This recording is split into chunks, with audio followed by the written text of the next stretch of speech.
Hey guys, welcome back to another episode of KSP Resurgence. Today I'm constructing a spaceplane that will fly to Alia, which is Sanctar's binary twin, which is also habitable. It's been terraformed. This is a Celestial Harmony plant pack in case you're curious. But I'm using OPT spaceplane parts to construct this spaceplane. Now Alia is actually somewhat easy to get to due to its proximity to to Sanctar. It's also pretty easy to land on considering it has an atmosphere that's somewhat thick, somewhat sizable too. Also doesn't have too many Gs because I do believe there's a month-sized vacuum moon at one point. But I could be wrong, if I recall correctly. Now this spaceplane's special because it uses not lithium, but it uses the lithium-powered engines from near future propulsion. But I have an add-on that allows them to use hydrogen as well as a fuel, which I think is slightly more efficient at the cost of like, I can't really remember. Just uses hydrogen with slightly changes the stats a little bit. I'm not using a nuclear reactor because I'm using the Stirling fuel cells instead. I feel like they get a lot more bang for your buck when it comes to the size and the volume, the weight. I'm sure they won't give you as much electric charge in the end because nuclear power is way more efficient, but it'll give you more electricity. Like it'll give you power quicker in a shorter span of time, which is really what I really need. I want to look around a really heavy nuclear reactor that'll kill my Delta V and cut it in half. Now, I'm using the procedural parts mod here to kind of create an engine nacelle. Really like the procedural parts mod. It's really nice.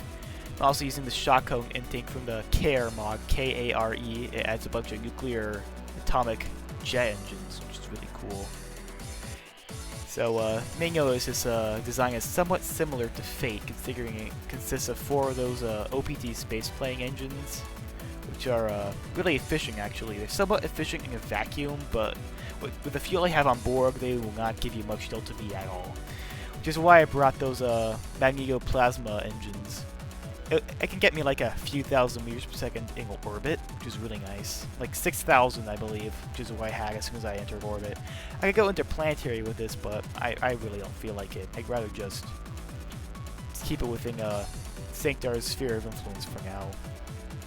Looking back, I probably could have designed a spaceplane with a nuclear aerospike, considering I do have the part unlocked from Kerbal Atomics, but I feel like this is still a really good setup. Meaning I also have the laboratory in there. That's because this will be a laboratory spaceplane. So it's kind of a temporary surface-based spaceplane thingy. They decided to call it ASET, or Alia Science and Exploration Vehicle. It's giving me a lot of science. Really proud of how this spaceplane came out. Also, I'm using Textures Unlimited Recolor Depot to color the parts. It's a really great mod, though compatibility is a big issue with a whole lot of mods not having configs for it. Not to mention some of the configs you have to like go to the deepest, darkest depths of the KSP forums to get. If you want the Opta Legacy config, it's kind of difficult to find. You can't Google it. You have to go on the forum for it on the KSP forums and find it. Here is a maiden flight of the ASET. In fact, maybe it's only flight, but I really like this spaceplane. I might repurpose it and make slight modifications to it to reuse it, maybe on interplanetary, interstellar missions. It'll be connected to a mothership, of course.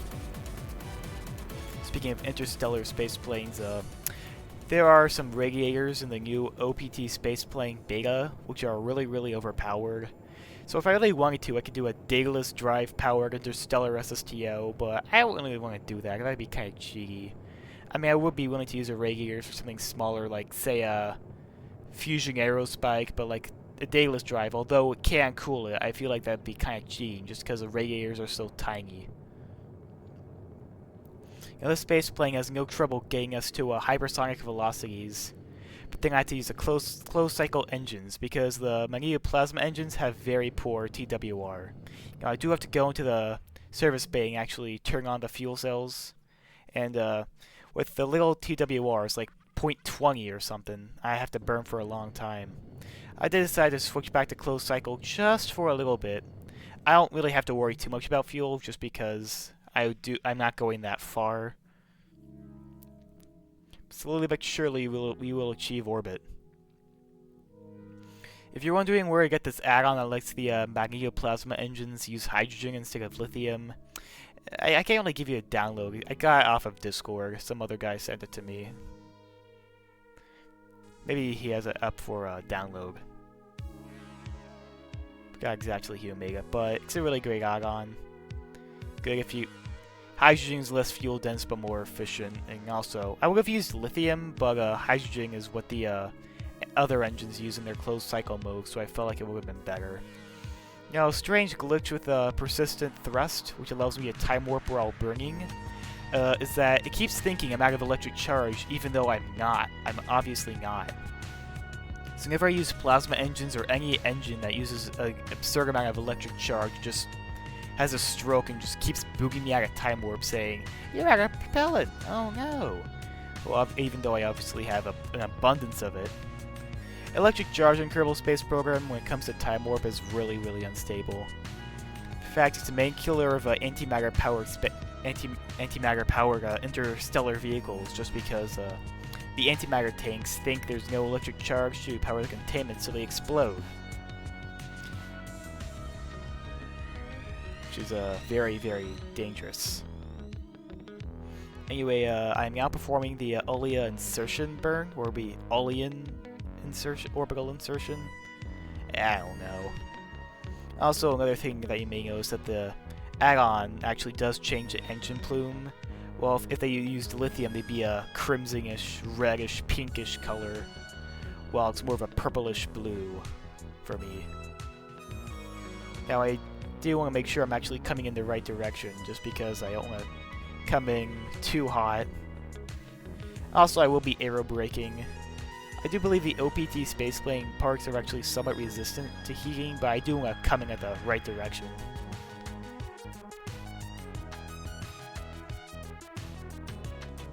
I didn't bother putting any RCS on this just because I only will really do that if I need docking. But I'm not docking this thing to anything. Future revisions of it might actually have some RCS, but for now they don't.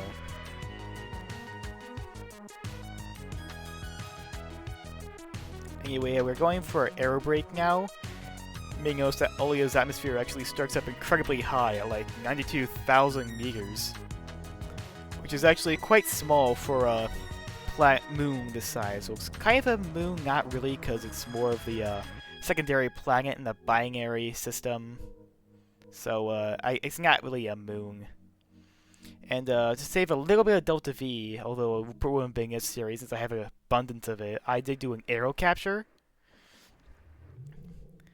So now I'm in a somewhat stable orbit, aside from that dipping into the atmosphere. At this point, I'm going to try to aero brake a little more, but as you'll see later, that did not really go well because I accidentally ended up spinning out of control. But might as well, I'm not going to spoil it. I also did cut a clip there because my first attempt at landing ended in failure, so I had to load a quick save. Anyway, if you take a close look at Alia, you can tell it has a somewhat cratered surface filled with lakes, so definitely could tell it was once a hostile vacuum world that has been terraformed by the Kerbals. By the way, Raster Prop Monitor is a really great mod. It has a bunch of screens and other cool stuff inside IVAs, which is really nice. Now, this is the part where I really goofed up. I accidentally ended up pointing towards target prograde, which ended up putting me in a tumble and made me lose control. But thankfully, this spaceplane's a lot more safe than Fate, so I had no issue turning back around and straight again. Now, I do want to land in the daytime slag, so I'm actually going to fly over there. This does take a while, but it's a really beautiful flight. Also, there is plenty of lightning. There's a thunderstorm beneath us.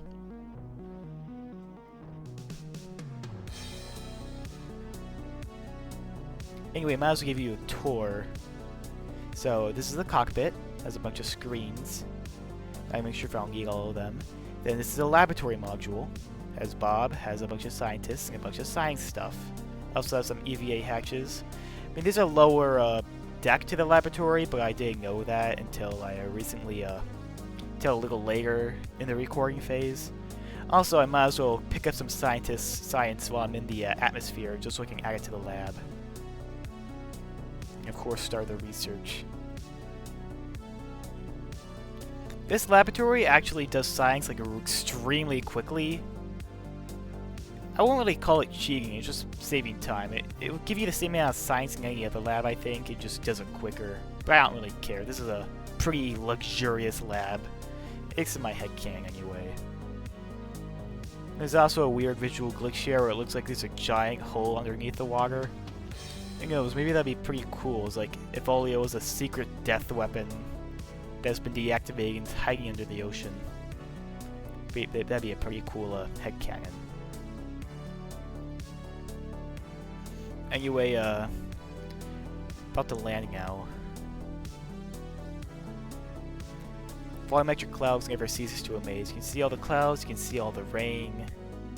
My only complaint is that the transition to oceans to land is a little weird here, especially from afar, but as you get closer, you can actually, it gets better. Also, we're flying through a rainstorm, but that shouldn't be too much of a problem, compared to how much water we'll be facing in a minute. Now, I'm not sure if the Aeronautics can actually survive being practically drowned, but this is Kerbal Space Program, nobody cares. The Aeronautics don't care about water. In fact, you can run it underwater and you'll have no problem. There's also a little blue sandbar there. And as we get closer to the ocean and closer to the shore, you can see a bunch of Alia's life. It has a bunch of lily pads, which is really beautiful, I must say. And we stick the landing.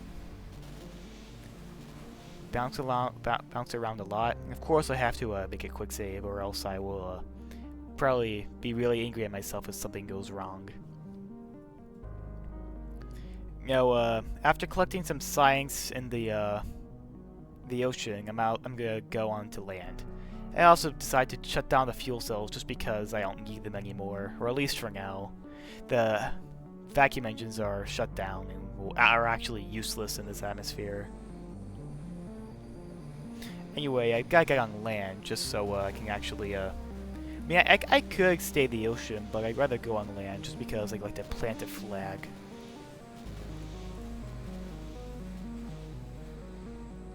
Not sure how much the lily pads like being blasted by super hot plasma, but they don't seem too phased.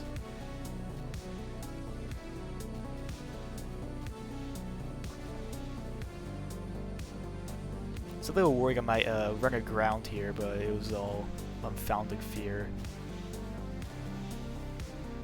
I was also a little worried that the Kraken would not like me transitioning from water to land. Thankfully, it all worked out in the end. And also, I think there's a lot of lightning from the storm in the distance.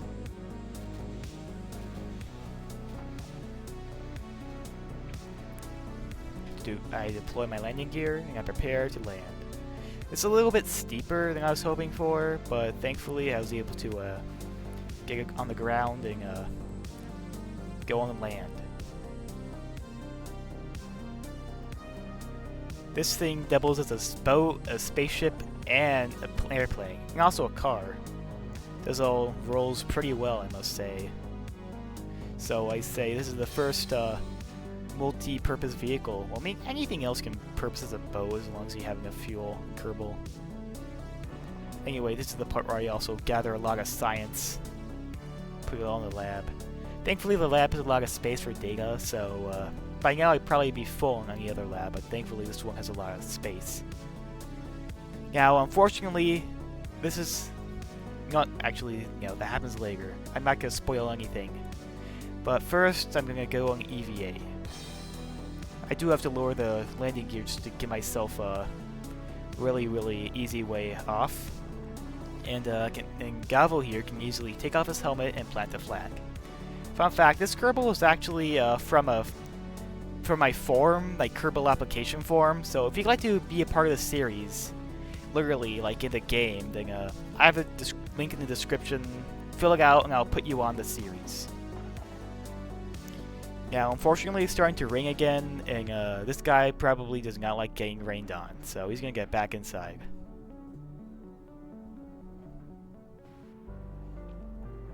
Anyway, let me give you another tour.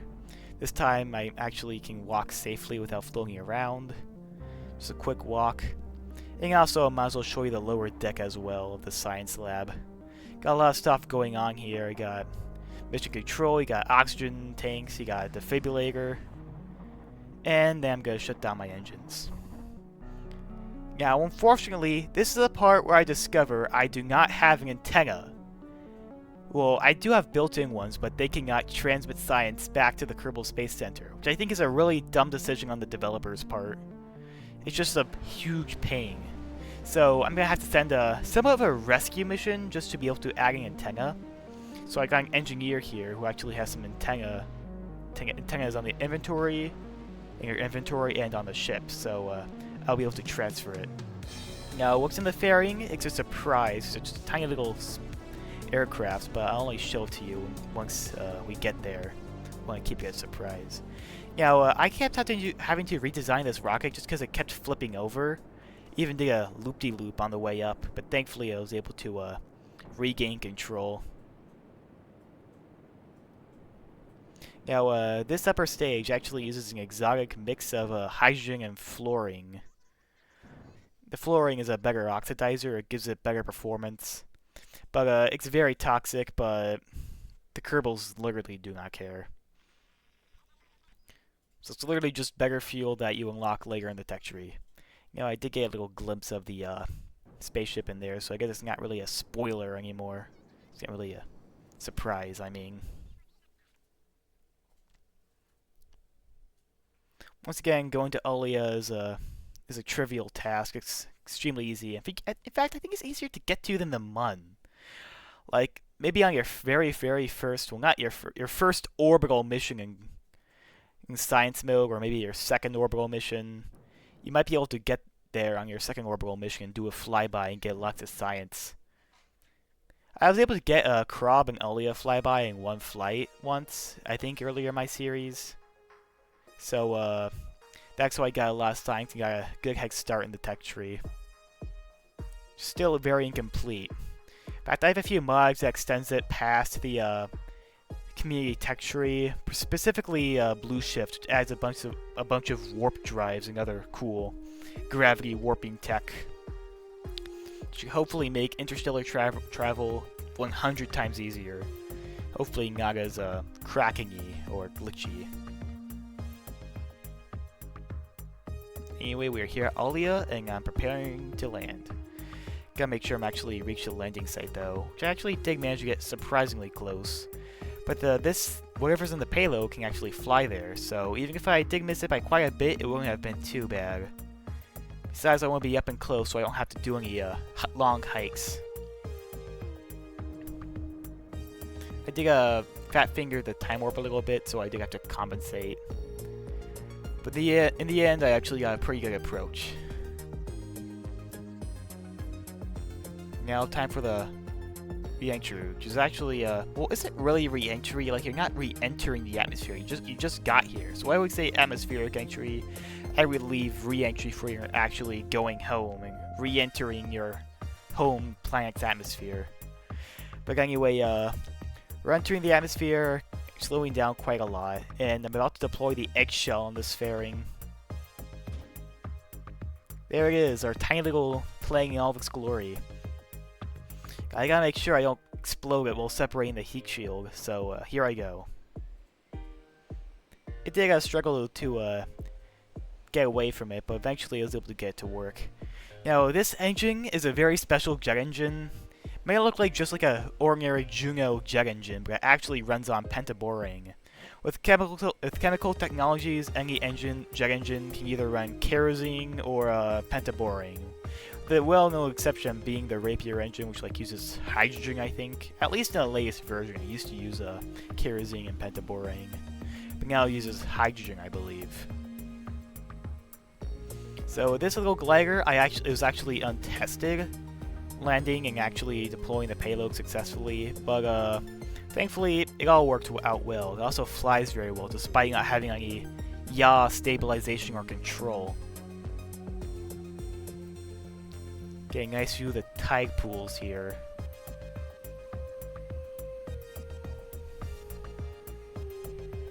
Anyway, ready to deploy the parachute.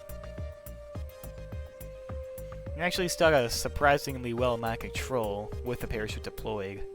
So I could have gotten closer, but I didn't want to accelerate too much, or else I probably would have crashed. The engine exploded, but we don't really need it anymore. Thankfully, I was able to turn around and actually get the hatch on the to be unblocked. Now, I did think the vehicle really didn't want to move, but that's because I had the brakes on. Now, thankfully, I can just drive there since these landing gear are actually powered, so they can act like wheels. But using the jet engines is just faster, especially on a slope like this. The landing gear is from Kerbal Foundries, if you're wondering. Great mod, would highly recommend, especially since the landing gear is procedural in nature. Now, ladies and gentlemen, the moment we've all been waiting for. I'll be using Kerbal inventory system to be able to attach the antenna. I was going to try to get on the wing to attach it, but unfortunately the engineers of the Kerbal Space Center did not account for someone of this size being able to jump off of Alia. It actually wasn't because of the Kerbal being fat or anything, it's because she was being weighed down by all these antennae, which thankfully after putting them on the space plane I was able to jump way higher. As you know, the developers of this mod actually took the weight of the objects in the inventory into account. I did leave some extra seats on the space plane, and I'm really glad I did, just because if I didn't, I would have really been in trouble. Now, I didn't have a connection to the space center, but that's because Alia is tightly locked, and unfortunately I landed on the far side. So I decided to fly and actually get to a place where I can actually get reception. Now, here is a really nasty glitch I really hate. Now, if you retract your landing gear and put them up again and start flying, the game will still think you're on the ground, even though you're obviously in the sky. Thankfully, I'm able to get rid of this glitch by placing my vessel in the exact same place it was before with a cheat tool. I feel like it's completely justified considering it was just a glitch and the game being dumb. I mean, it's flying, it's like several hundred meters in the air, it's not on the ground. I did have to deal with this glitch a while ago in some other playthroughs. Now, this spaceship can actually fly indefinitely in an atmosphere, which is really convenient. I could, like, go over the entire planet and get as much science as I wanted to, and probably beat the tech tree, but I'm not gonna do that because I decided, you know what, I'm just gonna go in orbit to process the science. Besides, I was also worried that, despite Sanctar being in view, I still wasn't getting a reception. I don't think it was a plasma blackout, because I would have said something in the connection tab, but I don't want to play. I wanted to play it safe, so I decided to get into an orbit and process the science in orbit. Besides, maybe the Kerbals want to see how Alien grass reacts to zero gravity. And also, you may have noticed that I do have a Kerbal Constructs build. That's not a colony that actually comes built in with the Celestial Harmony Planet Pack. I will not use it yet, because I feel like that'd be cheating. Besides, I already have my Krob colony all the way out on Krob, which is another moon. And at long last, we finally have a reception and can actually transmit our science.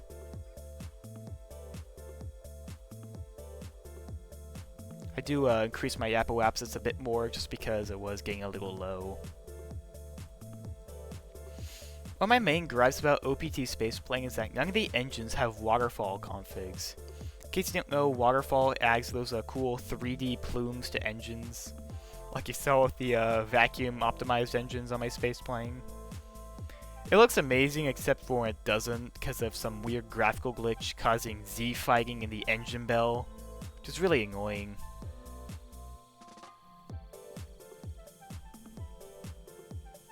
Using physics warp is better with these engines just because persistent thrust really doesn't like electrical-based engines. Anyway, I'm gonna wait in a few orbits to get science because I'm not even using time warp that fast, just because that's how much science I'm making. I'm making science so fast. Just because it's laboratory, it was like 1,000 science. I think it was over 1,000 per day. It was like something ridiculous like that. I mean, maybe it's more just because I do believe the science, the length of the day in with this mod is increased, just because Sanctar rotates a little bit slower than Kerbal does, so it like lasts 24 hours instead of 6 hours for the Kerbals. And I gotta go in the IVA once again, just because I love the way it looks.